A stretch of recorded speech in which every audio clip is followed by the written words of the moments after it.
Следната група прашања се поврзани со планот 369 и со блупринтот на граѓанските организации. Марко Трошановски ќе има прашање од таа област. Повели Марко. Благодарам. Премиере, на кратко прашањето е да заштедам некоја минута. Планот 369, како што ви покажа нашиот мониторинг, во 90% и некаде повеќе беше остварен.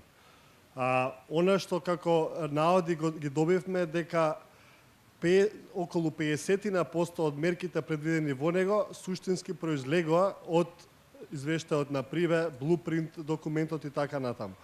Значи, останува простор за адресирање на овие итни мерки кои што според документите и се потребни на Република Македонија.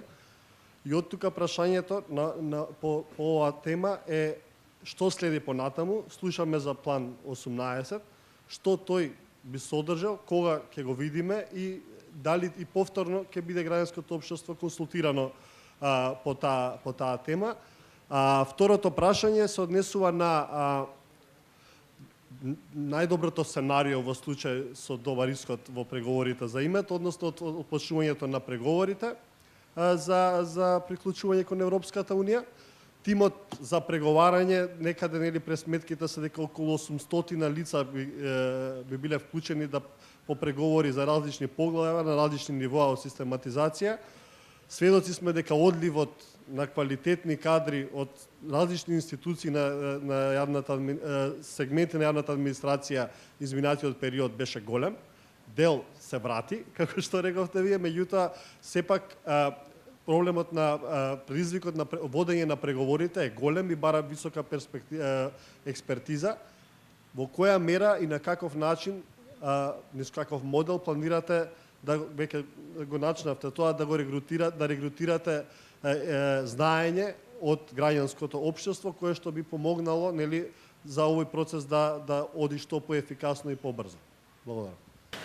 Многу важни прашања, посебно второто е веќе преокупација, зашто заради желбата да ќе добиеме датум за преговори и прашањето подготвени сме или не.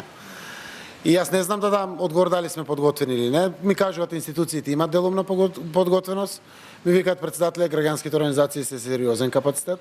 Добро е што другите го почувствувале тоа.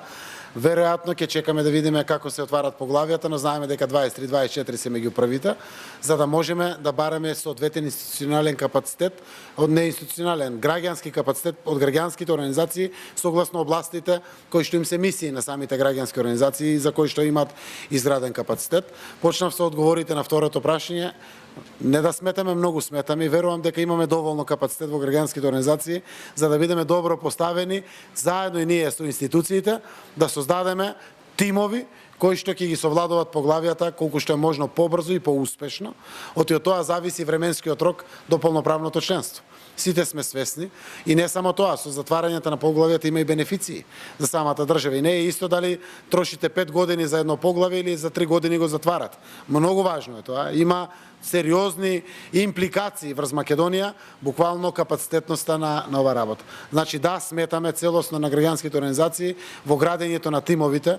Веројатно и заедно треба да одлучиме кој ќе биде лидер на преговарачкиот тим, така ги вика тоа, преговарачки тим.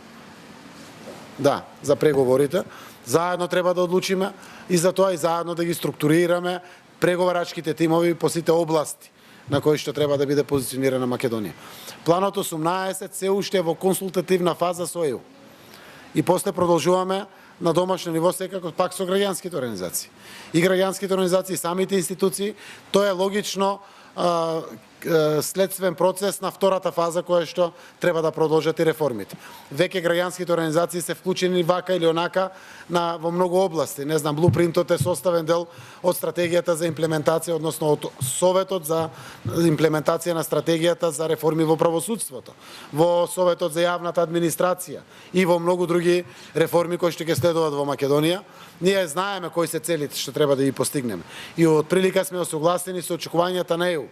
Но прашањето како ќе ги со соодветни капацитети ќе ги постигнеме тие цели и преку легислативата што треба да биде донесена, но најповеќе во имплементацијата на тоа. Така да и одговорот на првото прашање, планот 18 треба да биде составен заедно со предлозите од граѓанските организации.